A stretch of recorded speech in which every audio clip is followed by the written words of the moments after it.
নমস্কার বন্ধুরা, তো চলে এসেছি নতুন সন্ধ্যায় নতুন একটা ভিডিও। অবশ্যই। তো তোমরা কেমন আছো গাইস? তোমরা অবশ্যই কমেন্টে জানাও। একদম। আর আজকের ভিডিওটা কিন্তু বেশ মজাদার হতে চলেছে। মজাদার গাইস, এটাকে মজাদার বলে না, এটাকে শিক্ষণীয় ভিডিও বলে গাইস। মানে এরকম একটা ভিডিও মানে আমরা আগে কেন করিনি, আমরা সেটাই ভাবছি। ভিডিওটি অনেকদিন আগে কিন্তু ইউটিউবে আপলোড হয়েছে, আমাদের কাছে কেন এত পরে আসলো? মানে দেরি মানে করে কেন বুঝলাম এতটা, মানে যার টাইটেলই বাঘের মতন আছে, মানে পুরো বাঘের মতো। সবাই বলে কি বাংলাদেশ ছোট, বাংলাদেশ এই বাংলাদেশ অ্যাকচুয়ালি কেউ জানেই না আমাদের বাংলাদেশটা কতটা ডেভেলপ করেছে। অবশ্যই তার প্রমাণ আজকে আমরা দিতে চলেছি। সেটাই, মানে ভিডিওটি তোমরা দেখলে তোমরা বুঝতে পারবে যে মানে আমাদের বাংলাদেশটা কতটা উপরে চলে গেছে।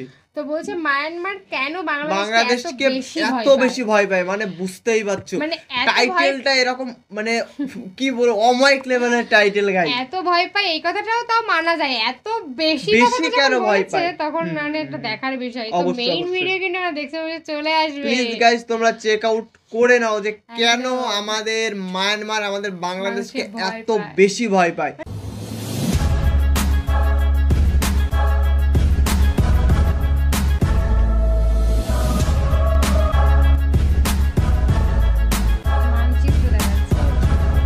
মানে সামরিক কার কাছে কি আছে? মিয়ানমার প্রতিনিয়ত বাংলাদেশকে যুদ্ধের জন্য উস্কানি দিচ্ছে। অনেকেই মনে করে থাকে শুধুমাত্র মিয়ানমারই নয়, অন্য কোনো দেশের সাথে বাংলাদেশের যুদ্ধ লাগলে বাংলাদেশ পেরে উঠবে না। কিন্তু আসল কথা হচ্ছে বাংলাদেশ পৃথিবীর প্রত্যেকটি দেশের সাথে বন্ধুত্বপূর্ণ সম্পর্ক রাখতে চাই। কিন্তু আপনাদের উদ্দেশ্যে বলে দিতে চাই, বাংলাদেশের কাছে এমন কিছু ভয়ঙ্কর অস্ত্র রয়েছে যেগুলো দেখে ভারত মিয়ানমার ভয় পায়। বাংলাদেশও পারে প্রয়োজনে ক্ষমতা দেখাতে, বাংলাদেশও পারে যুদ্ধে ঝাঁপিয়ে পড়তে। যদি আপনি বাংলাদেশকে দুর্বল ভেবে থাকেন তাহলে এটা আপনার নিতান্ত বোকামি। বাংলাদেশের কাছে এমন কিছু ভয়ঙ্কর অস্ত্র রয়েছে যেগুলোর কারণে মিয়ানমারকে আতঙ্কে থাকতে হয়। তো চলুন আজকের এই ভিডিওতে এইরকম কিছু অস্ত্র দেখে আসি। তার আগে বাংলাদেশকে যারা ভালোবাসেন তারা ভিডিওটিতে লাইক দিয়ে দিন এবং সামাজিক কাজে লেগে পড়ুন।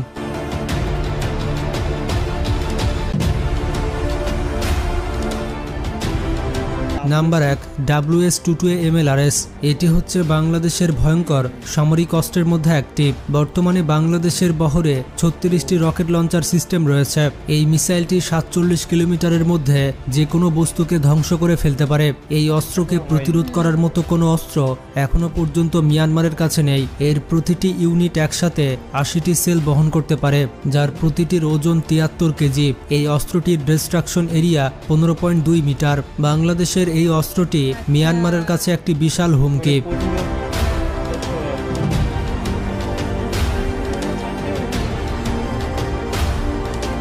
Number 2, BNS Bangabandhu. বাংলাদেশের ভয়ঙ্কর অস্ত্রের তালিকায় 2 নম্বরে থাকবে বিএনএস বঙ্গবন্ধু। যখন ফ্রিগেট বাংলাদেশের নৌবাহিনীতে যুক্ত হয় তখন এটি ছিল দক্ষিণ এশিয়ার সবথেকে ভয়ঙ্কর ফ্রিগেট। এত শক্তিশালী ফ্রিগেট ভারত কিংবা পাকিস্তানের কাছেও ছিল না।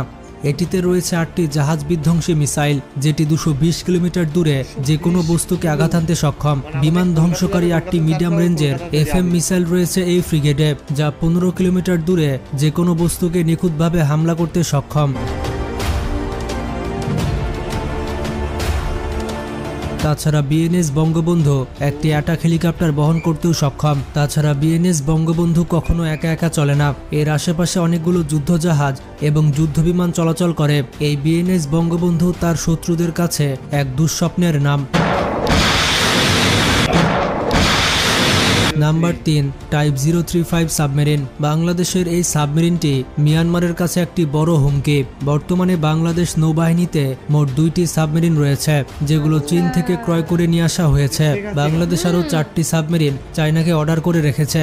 এই 4টি সাবমেরিন খুব দ্রুতই বাংলাদেশ নৌবহরে যুক্ত হবে। তবে অনেকেই বলে থাকে বাংলাদেশের সাবমেরিনগুলো অনেক পুরাতন হয়ে গিয়েছে।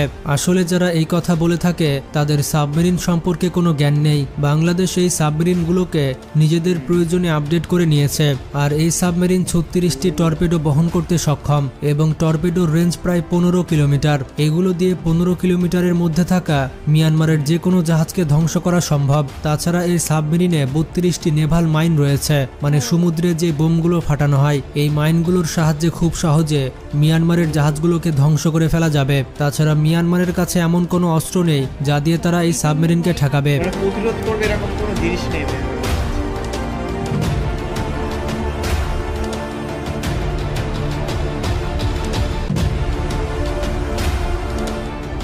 Number 4 walk 130। এটি বাংলাদেশের এমন একটি অস্ত্র যেটিকে দেখে মিয়ানমার পর্যন্ত ভয় পায়। এই যুদ্ধবিমানটি এমন একটি যুদ্ধবিমান যেটি শুধুমাত্র রাশিয়া এবং বাংলাদেশ ব্যবহার করে থাকে। ইয়াক 130 মডেলের এই যুদ্ধবিমান ভারত, মিয়ানমার এমনকি পাকিস্তানের কাছেও নেই। এটি রাশিয়া এবং বাংলাদেশের মধ্যে বন্ধুত্বের একটি প্রতীক। এই যুদ্ধবিমানটি ট্রেনিংয়ের জন্য তৈরি করা হলেও যুদ্ধের সময় এটি ফাইটার জেট হিসেবে ব্যবহার করা যায়। সবথেকে বড় সুবিধা হচ্ছে এই যুদ্ধবিমানটি খুবই ছোট রানওয়ে থেকে উড্ডয়ন করতে পারে। এটির ওজন প্রায় 7250 কেজি এবং এই যুদ্ধবিমানের গতি ঘন্টায় প্রায় 900 কিলোমিটার। যুদ্ধবিমানটি 3000 কেজির বেশি লোড বহন করতে পারে। আপনি জানলে অবাক হবেন, এই যুদ্ধবিমানে 9 ধরনের মিসাইল এবং 2টি মেশিনগান রয়েছে। এই যুদ্ধবিমানের পাখার নিচে 3টি করে মোট 6টি বিমান বিধ্বংসী মিসাইল রয়েছে। এই বিমানটি চালানোর জন্য 2 জন পাইলটের প্রয়োজন পড়ে, আর পাইলটের সেফটির জন্য বিমানটিতে সব ধরনের ব্যবস্থা করা হয়েছে। তাই বলা যায় বাংলাদেশের ওয়াক 130 মিয়ানমারের কাছে দুঃস্বপ্নের মতো।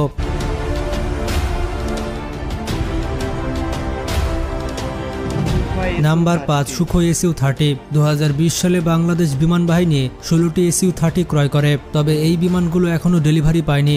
এই বিমানগুলো বাংলাদেশের বহরে যুক্ত হলে এটি হবে বাংলাদেশের সবথেকে শক্তিশালী যুদ্ধবিমান। এই বিমানগুলো তৈরি করেছে রাশিয়া। বাংলাদেশ ছাড়াও এই সুখোই SU-30 আমাদের পার্শ্ববর্তী দেশ ভারত ব্যবহার করে থাকে। এটি হচ্ছে 5ম প্রজন্মের শক্তিশালী মাল্টিরোল ফাইটার যুদ্ধবিমান। এই যুদ্ধবিমান বাংলাদেশ ডেলিভারি পেলে মিয়ানমার বাংলাদেশের দিকে চোখ তুলে তাকাতে পারবে না। তাছাড়া বাংলাদেশের নিজস্ব প্রযুক্তিতে তৈরি হচ্ছে বর্জ্য এক মিসাইল, যেটি তৈরি হয়ে গেলে বাংলাদেশের সক্ষমতা 1000 গুণে বৃদ্ধি পাবে।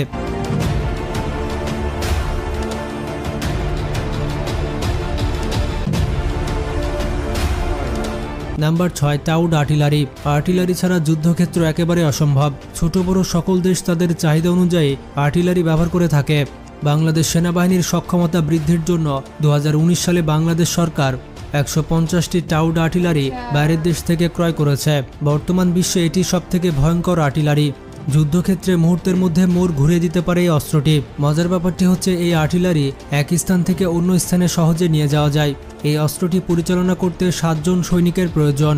এই টাউড আর্টিলারির রেঞ্জ হচ্ছে 40 থেকে 50 কিলোমিটার।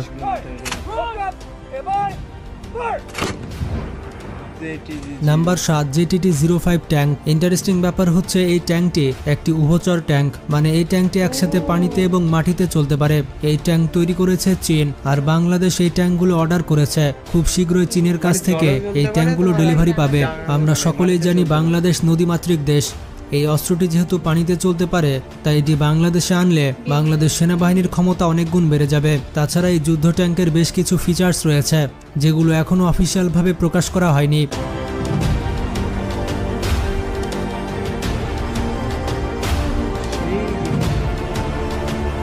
Number 8 SW helicopter. বর্তমানে অ্যাটাক হেলিকপ্টারের পর যে হেলিকপ্টার সবথেকে বেশি গুরুত্বপূর্ণ সেটি হচ্ছে SW হেলিকপ্টার। এই হেলিকপ্টারের কাজ হচ্ছে সমুদ্রের মধ্যে লুকিয়ে থাকা বিভিন্ন সাবমেরিনকে খুঁজে খুঁজে ধ্বংস করা। বাংলাদেশ নৌবাহিনীর সম্প্রতি এরকম 6টি হেলিকপ্টার অর্ডার করেছে। খুব শীঘ্রই এই হেলিকপ্টারগুলো বাংলাদেশ নৌবাহিনীতে দেখা যাবে। Number 9 FM-90 missile. এটি বাংলাদেশের অন্যতম ভয়ঙ্কর একটি মিসাইল। এই ক্ষেপণাস্ত্রটি বাংলাদেশ সেনাবাহিনী, নৌবাহিনী এবং বিমান বাহিনী 3 বাহিনীর কাছে রয়েছে। এই মিসাইল দিয়ে বিভিন্ন অ্যাটাক হেলিকপ্টার, বিভিন্ন ড্রোন এবং বিভিন্ন যুদ্ধবিমান ধ্বংস করা যায়। যুদ্ধের সময় এই মিসাইল সিস্টেম খুবই গুরুত্বপূর্ণ ভূমিকা পালন করে, আর এই মিসাইলে অটোমেটিক সিস্টেম ব্যবহার করা হয়েছে। কোনো দেশ যদি বাংলাদেশের উপরে আক্রমণ করতে চায়, তাহলে এই মিসাইল অটোমেটিক্যালি সেই দেশের উপরে হামলা করে দিবে। বাংলাদেশের কাছে এই ধরনের কতটি মিসাইল রয়েছে তা এখনো পর্যন্ত জানা যায়নি।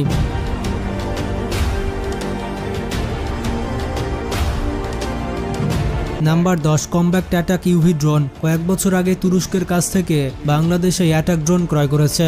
এই ড্রোনের কাজ হচ্ছে যুদ্ধ এলাকায় নজরদারি, শত্রুর অবস্থান নির্ণয় এবং বিভিন্ন ধরনের অস্ত্রশস্ত্র সম্পর্কে অ্যাকুরেট ধারণা দিতে পারে। এমনকি এটি একটি অ্যাটাক ড্রোন যেটি নিজেও মিসাইল ছুড়ে হামলা করতে পারে। আর ড্রোনটি যেহেতু তুরস্ক তৈরি করেছে, তাই এটির কোয়ালিটি নিয়ে কোনো প্রশ্ন হবে না। বর্তমানে বাংলাদেশ সেনাবাহিনীর কাছে থাকা সবথেকে আধুনিক ড্রোন হচ্ছে এটি, এবং সুখবর হচ্ছে বাংলাদেশ বিমান বাহিনী তুরস্কের দেওয়া এই ড্রোন টেকনোলজি ব্যবহার করে নিজেদের দেশে ড্রোন তৈরি করছে। আর সেই ড্রোনের এক ঝলক কিন্তু বাংলাদেশ বিমান বাহিনী কিছুদিন আগে প্রকাশ করেছে।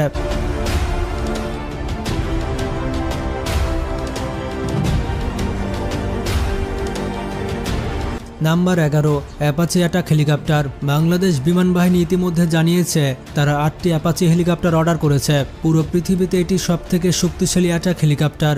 এই হেলিকপ্টার সবথেকে বেশি জনপ্রিয় তার ইউনিক ফিচার্স এবং অ্যাটাকিং ক্যাপাবিলিটির জন্য। যুদ্ধক্ষেত্রে অ্যাপাচি অ্যাটাক হেলিকপ্টার একা যথেষ্ট। এই অ্যাটাক হেলিকপ্টারটি ব্যালিস্টিক মিসাইল ছুটতে পারে, শত্রুপক্ষের যুদ্ধ ট্যাঙ্ক এবং সাবমেরিনকে মুহূর্তের মধ্যেই ছাই বানিয়ে দিতে পারে এই অ্যাটাক হেলিকপ্টার। এই অ্যাটাক হেলিকপ্টারগুলো আমেরিকা তৈরি করেছে।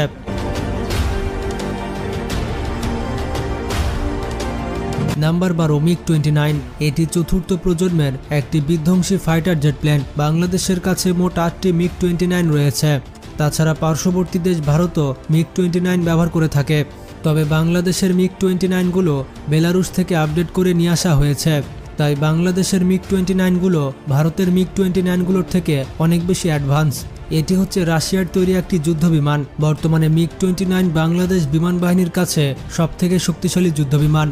তবে বাংলাদেশ বিমান বাহিনী ভারতের বিমান বাহিনীর থেকে একটু দুর্বল। বাংলাদেশ বিমান বাহিনীর উচিত খুবই দ্রুতই যুদ্ধ বিমান ক্রয় করা। তবে বিমান বাহিনী যে অর্ডারগুলো দিয়ে রেখেছে সেগুলো ডেলিভারি পেলেই বিমান বাহিনী আস্তে আস্তে শক্তিশালী হয়ে যাবে। তাছাড়া মিয়ানমার এবং বাংলাদেশ যদি যুদ্ধ লাগে তাহলে অস্ত্রই সবকিছু নয়। বাংলাদেশ সামরিক বাহিনীর বুকে বল রয়েছে। 10 জন মিয়ানমার সেনাবাহিনীর বিপক্ষে বাংলাদেশের একজন সেনাবাহিনী যথেষ্ট। কারণ আমরা মুসলমান, আমরা কাউকে ভয় পাই না। বন্দুকের আগে আমাদের জান্নাত রয়েছে। তাই শত্রুপক্ষের 10 লাখ সৈন্যের বিপক্ষে আমাদের 1 লাখ সৈন্য যথেষ্ট। এই বিষয়ে আপনাদের কি মত? সত্যি গাইস, মানে ভিডিওটি দেখে মনের ভিতরে একটা অন্যরকম একটা আবেগ কাজ করছে যে মায়ানমার কেন আমাদের বাংলাদেশকে এতটা বেশি ভয় পায়। প্রাউড ফিল করা উচিত, কিন্তু যাই বলো তাই বলো প্রাউড। মায়ানমার কিন্তু তোমার বাংলাদেশের থেকে কিন্তু অনেক বড়, হ্যাঁ, কিন্তু তাও সামরিক দিক দিয়ে ভাই বলতে গেলে ছোট। যে আমাদের বাংলাদেশ কতটা এগিয়ে গেছে সামরিক দিক দিয়ে সেটা ধারণার বাইরে। মানে এমন কোনো অস্ত্র নেই মানে সেটা যেটা জলে চলে সেটা নাকি আবার মাটিতেও চলবে। আবার মানে যেখানে যুদ্ধ মানে আই মিন ধরো আমরা ষড়যন্ত্র করছি যে তো আমরা হচ্ছে আজকে মানে মায়ানমারকে বা অন্য কোনো দেশকে আমরা হচ্ছে কিছু করবো বা আমাদের বাংলাদেশকে কিছু করবো বা কোনো দেশকে, তো নজরদারি করার জন্য কিন্তু ভালো জিনিসটা কিন্তু ওরা অর্ডার দিয়েছে। একদমই তাই, মানে ওই জিনিসটা আমার সব থেকে বেশি ভালো লেগেছে। ড্রোন, ছোট ছোট ড্রোন গুলো কিন্তু সত্যি অনেক কাজে লাগে, অনেকটা হেল্প করে, কিন্তু তোমরা ভালো করে জানো।